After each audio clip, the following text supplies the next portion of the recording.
Okay, so now, so that means this x-intercept, so this is negative x equal negative 5 and 0, and x equal to 1 and 0, y-intercept equal 0. So now our option is going to be option 2, because x equal negative 5, x equal negative 5, this one right here shows me x equal negative 5, and x equal to 1.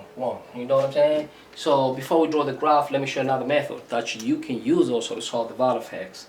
So now this is called factorization method, okay? So you factorize by factorization, So by factorization is very easy, okay? So we know when x-intercept y equal to 0, I mean this is going to be equal to 0, so we say 0 equal, so now you see x squared plus 4x minus 5. So I'm gonna write two bracket. Why should I write two bracket?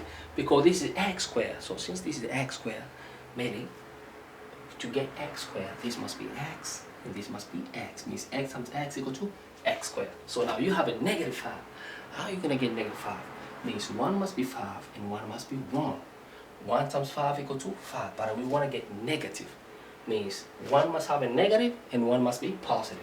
So negative 5 means 1 must be negative and 1 must be positive. So when you multiply, look, positive 1 times negative 5 equal to negative 5. You know what I'm saying? And if you expand all of these, it must give you this. Let's see. X times x equal to x squared. X times negative 4. X times negative 5. Negative 5x. 1 times x plus x. 1 times negative 5. So it's not true because it's going to give us negative 4x. Means, so this, you know what I'm saying? It must be here, negative, and positive must be there. You know what I'm saying? In the other way, excuse me. In other way, I would tell my student, anybody will show them. Like when you come to sign here, right? Because now you don't want to guess. Look at the middle number. The middle number is positive, right? It's a positive. So now you look positive, so the middle number is positive. So we try this negative and we try this positive. It did not work. So we switch it. We say this is going to be positive and this is going to be negative. So let's see. So whatever you're going to do here, when you expand it, it must give you the same thing. X times x, x squared, x times 5x is going to be 5. X means this for the first one, this for the second one. Now we come here for the first one, negative x, this for the second one, negative 5. You see, positive 5x minus x is going to be 4x, and then minus 5, and then x squared. You see, and this is going to be plus, because negative 5x minus x. Can you see? 5x minus x is 4x. You see, which is same thing. Okay, so we don't need this. We just needed this. You know what I'm saying? It means x minus 1 in bracket, x plus 5. So what you're going to do, take the first bracket, equate equal to 0. So x minus 1, it must be equal to 0. Or the second one also, x plus 5 equal to 0. So take over. So x equal to 1 or, and then, maybe it's x intercept, x equal to negative 5. Oh, okay. So x intercept, 1 is 0, and another x intercept, negative 5 is 0. You know what I'm saying? So that's another way that you can do to draw to find the value of x intercept. So now let's go and draw our graph. It's very easy. So drawing graph, we're going to say, oh, we can draw here. So now I'm going to be very wise when I draw. I'm going to be very smart. X equal to negative 1 or 5 means from 0 to negative 5 is 5. So I'll say, let me draw. I can draw here. Okay, so my graph is going to be based more on the left. Means on the left is going to be big gap blue, more than on the right. So negative 5, let's say this is negative 1, negative 2, negative 3, negative 4, negative 5. Let's say negative 5 here. So negative 5 and another x equal to 1. 1, okay. So another thing also, I want to know y-intercept. You know what I'm saying? Because this graph is going to come this way. Why? Because it's positive. So it's going to concave, it's going to open to the top. When it's positive, it's going to open to the top. When it's negative, it's going to open down like quadratic. So now we want to know where it's going to cut to y. You know what I'm saying? Where it's going to cut to y. So this is very easy to know where it's going to cut to y. What you do means you want to get y-intercept. So for y-intercept, x equal to 0. So whenever graph cut to y, for example here, the value of x equal to 0, see x 0. If graph cut here means the value of x equal to 0. So x equal to 0 when y is intercept. Oh, So when y-intercept now is like a reverse of x-intercept. You see, when x-intercept, y is 0. When y-intercept, x 0. See, when something cuts to y, x 0. So you say, okay, x 0, 0 squared equal to 0 plus 4 times 0, 0, so 0. Minus 5 equal to minus 5. Oh, so when y-intercept, when y-intercept x equal to 0 and our y we find out result is negative 5. So this graph is going to go negative 1, negative 2, negative 3. Let's extend a little bit. Negative 4 and negative 5. Oh, negative 5. So this graph is going to go like this rough sketch. Come all the way and then cut at negative 5 here. And then it's going to come all the way down and go all the way.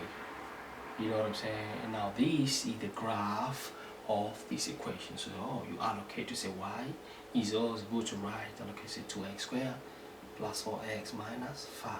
You know what I'm saying? So this is a graph. So you want to find out where is the turning point, because here it just said y-intercept and then came all the way turn here.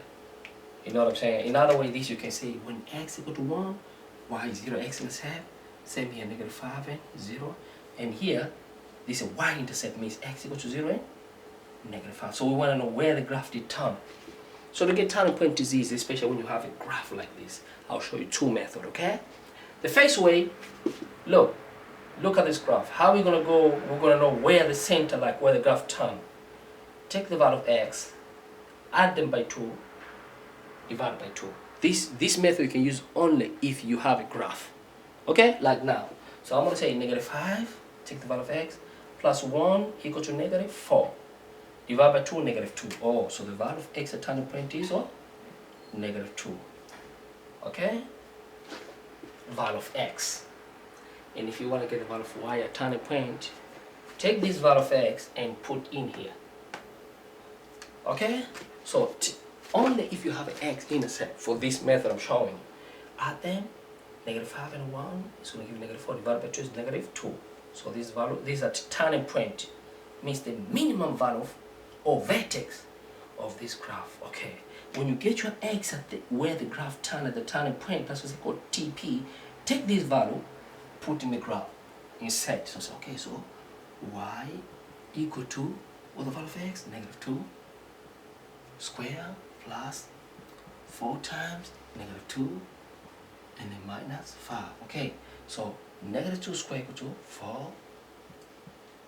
Okay, now plus 4 times negative 2, negative 8, and then minus 5. Okay, so these, when you add them together, 4 plus 8, 4 minus 8, negative 4 minus equal to negative 9. Oh, so this point here is going to be negative 9. That's how you get the turning point of a graph. Of a quadratic, not any graph. You know what I'm saying? Some graph that don't have a turning point. Okay? So now there's other method also you can use to get the turning point. So now look at this. Find the value of x and y at the vertex. You know vertex meaning? Vertex here where the graph turns. So our vertex equal to negative 2 and negative 9. Vertex equal to negative 2 and negative 9.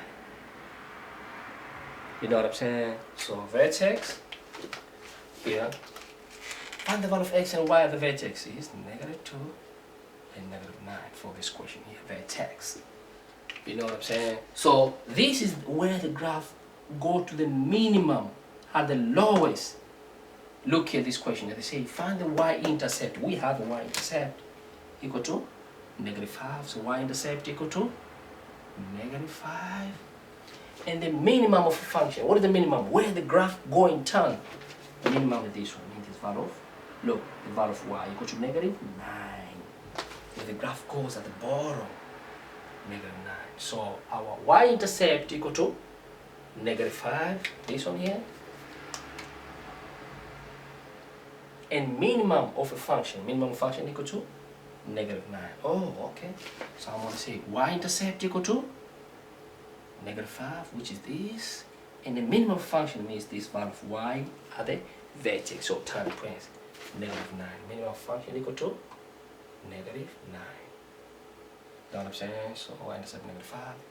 So man, that's how you solve the equation. That was a general, but I will try to apply a lot of equations, you know, as far as turning points, y-intercept. If this video helpful, let me know was helpful. Just let me know if you want me to make more video of the graphic, quadratic, or whichever question you have. I believe you learn from my methodology and you learn from my tags. Don't forget to watch my music, man. You know what I'm saying? Go and leave a comments there and say something, man. So thanks a lot. I appreciate it, man.